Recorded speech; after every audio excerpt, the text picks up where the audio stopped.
Hey guys, so I finally decided to get some new lights. The lights that I had before, I forgot their full name. Those lights were okay, but they weren't the best. And I had them for like a year and a half. And I'm finally getting and upgrading my room. I don't want to call it a studio because that's where I sleep. But I finally got some new lights. That's the Godox SL-60W. Pretty much on a budget side, but I really wanted to invest in a really good softbox. The softbox that I got is the APUTURE LIGHT DOME II. There was a mini version as well, but the idea with this whole softbox is that the bigger the light dome, the bigger the surface area, the more softer the light.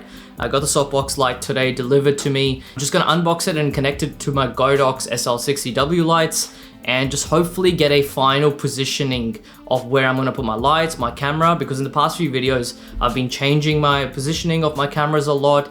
And right now I just wanna get a final placement. Hey babe, do you wanna help me with this?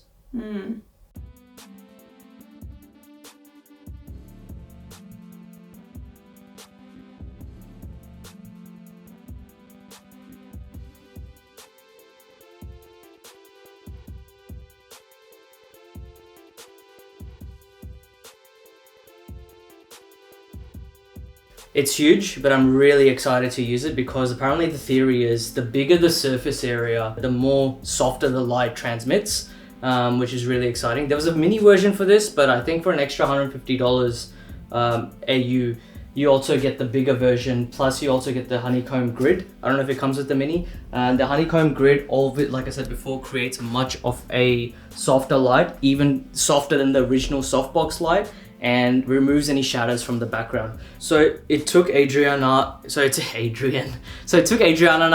speak, I'm tired. Do you know my name? Yes. So we took, I can't speak. So it took Adriana and I at least like 4 minutes to assemble the whole thing, but that's with 2 people. Now, if you're doing it by yourself, it'll probably take you like 8 to 10 minutes, but doing it together, 5 minutes. So this is gonna attach to the SL-60W. Just make sure if you were to buy this model of softbox and the APUTURE LIGHT DOME II and not the APUTURE LIGHT DOME II mini, just make sure you have enough space in your room to incorporate this setup.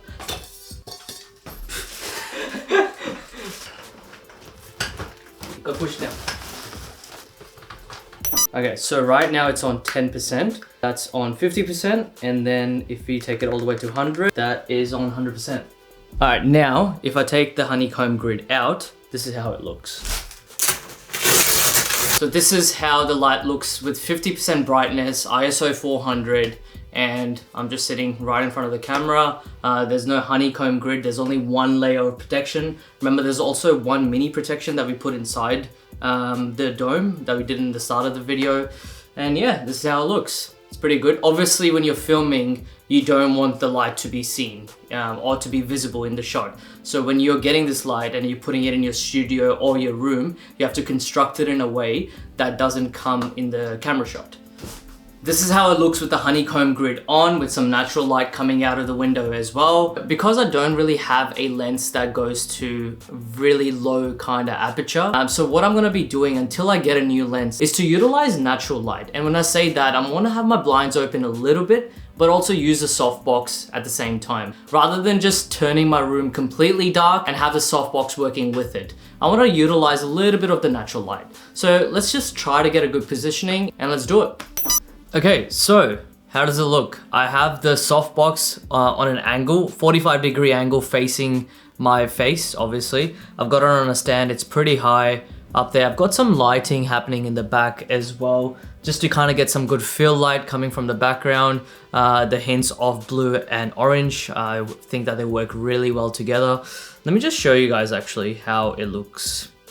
I've got the camera there facing me and it's on the Manfrotto B3 tripod attached to the Comica MV VM20 shotgun microphone. It's a really good microphone. I made a video on it, check it out if you want to. There it is. Jeez, it can't even come up in the whole frame of the phone.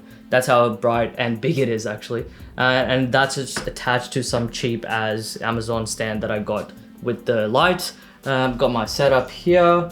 And yep, that looks all good. And I got a little bit of lighting happening from the corner of the frame as well. Just a little bit of orange there and a little bit green from the fake plant that I got. And yeah, this is how it looks. Now I know there's a little hint of glare in my glasses. I don't know how to fix that. I might just have to position my camera and my lighting in a certain way and just play around with it. There's a lot of things happening in the background. There's this little light that I got changing every, I don't know, 2 seconds, and it's not too fast. Hopefully it's not too distracting, but this is how I want my setup to most likely look. I'm pretty happy with it so far. I know it's also creating a kind of like a shadowy feel on the side of my face, and I don't really mind it. Some people don't like that at all. I don't want like a professional studio kind of setting. I just want it to kind of be a little bit homely. I feel like I'm in a place now where I'm really confident with my lighting setup, with my camera setup, with my audio setup, and camera, lighting, and audio are probably the main things that you have to go for when starting up any kind of content.